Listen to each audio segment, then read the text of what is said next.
नमस्कार, प्रव्या संजाल में आपका स्वागत है। मैं हूं ओमकार मणि। आइए नजर डालते हैं आज की मुख्य खबरों पर। कल्याण में संगठित वेश्यावृत्ति रैकेट चलाने वाले 8 सदस्यों के गिरोह का महात्मा फुले चौक पुलिस ने भंडाफोड़ किया है।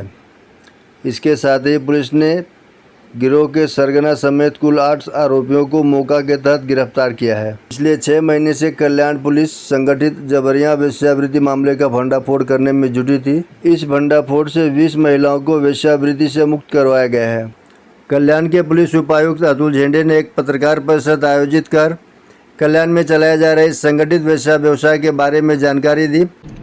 कल्याण रेल्वे स्टेशन परिसरामध्ये जे अनैतिक वेश्या व्यवसायाचं ब्रॅकेट चालत होतं त्या अनुषंगाने आपण यापूर्वी त्या सगळ्या टोळ्या याच्यावरती आरोपींच्यावरती मोक्कांतर्गत कारवाई केली होती आणि त्यामुळे यापूर्वी आपण 5 महिलांना त्यामध्ये अटक केलं होतं। आमचे कल्याणचे ACP अशोक हनुमान यांच्या टीमने त्याच्यामध्ये चांगली कारवाई करून ते सगळे रॅकेट चालवण्याचा टोळी प्रमुख जो होता त्याच्या टोळी प्रमुख आणि त्याचे अन्य साथीदार यांना आपण पश्चिम बंगालमधून आपल्या टीमने मागच्या 1 आठवड्यापासून आपली टीम त्या ठिकाणी होती आणि ACP हनुमाने यांच्या टीमने त्यामध्ये 24 परगणा पश्चिम बंगाल या ठिकाणाहून त्याचा मुख्य टोळीचा जो सूत्रधार आहे त्याच्यामध्ये त्याचं नाव आहे तौफिक उर्फ टोप्या हिमायत सय्यद याच्यावरती यापूर्वीचे पिटाचे आणि इतर म्हणून असे 8 गुन्हे दाखल आहेत त्याला आणि त्याचबरोबर ह्या गुन्ह्यातील एक फरार आरोपी आहे मेहता नारायण बारीक या दोघांना पण आपण पश्चिम बंगालमधून अटक केलेलं आहे। यापूर्वी आपण 5 महिलांना अटक केलं होतं त्यांनासुद्धा आता सध्या न्यायालयीन कोठडीमध्ये आहेत।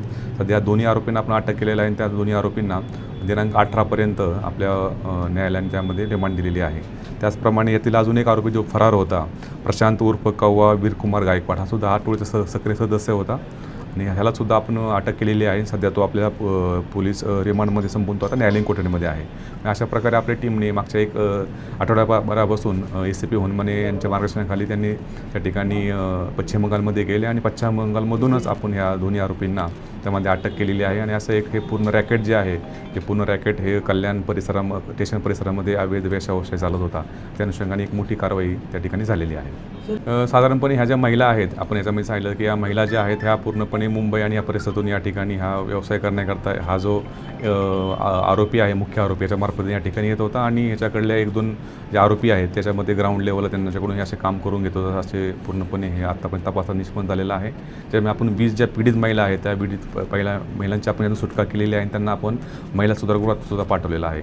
आपली टीम जी आहे ती पश्चिम बंगालमध्ये मागच्या 1 आठवड्यापासून त्या ठिकाणी होती आणि अतिशय तो असा घनदाट परिसर आणि थोडासा त्या ठिकाणी आपले जे इन्फॉर्मेशन नेटवर्क आहे ते चांगल्या पद्धतीने वर्कआउट झाल्यामुळे आपल्याला ते आरोपी ज्या ठिकाणी आहेत त्या ठिकाणी आपल्याला मिळाले आणि स्थानिक पोलिसांची आपण त्या ठिकाणी मदत घेतली आणि त्या स्थानिक पोलिसांच्या मदतीने आपल्याला हे सगळे आरोपी पकडण्यामध्ये यश आलेलं आहे। ह्याच्यामध्ये सगळे जे आरोपी जे आहेत आता मुख्य आरोपीवरती मी सांगितल्याप्रमाणे त्यांच्यावरती यापूर्वीची पिटाचे पण 3 गुन्हे दाखल आहेत आणि इतरही रॉबरीचे आणि इतर प्रकारचे गुन्हे दाखल आहेत। ते असे 8 गुन्हे टोटल या मुख्य आरोपी दाखल आहेत आणि बाकी सगळ्यांच्या आरोपीवरती यापूर्वीचे पिटाचे गुन्हे दाखल आहेत। साधारणपणे हे जे रॅकेट जे आहे ते मुंबई परिसरातून आपल्याकडे महिलांना या ठिकाणी ह्या एजंटमार्फत आणलं जातं आणि या टोळीच्या माध्यमातून त्यांना या ठिकाणी असा व्यवसाय करण्याबाबत भाग पडलं जातं असं आतापर्यंत तपासात निष्पन्न झालेलं आहे। कल्याण में संगठित वेश्या व्यवसाय के असली सरगना को पश्चिम बंगाल के 24 दक्षिण परगना जिले से गिरफ्तार करने वाले पुलिस दस्ते में महत्वपूर्ण भूमिका पुलिस उपनिरीक्षक विकास मटके, पुलिस हवलदार काशीनाथ यादव, पुलिस नायक किशोर सूर्यवंशी और महिला पुलिस सिपाही माली के दस्ते की भूमिका महत्वपूर्ण थी।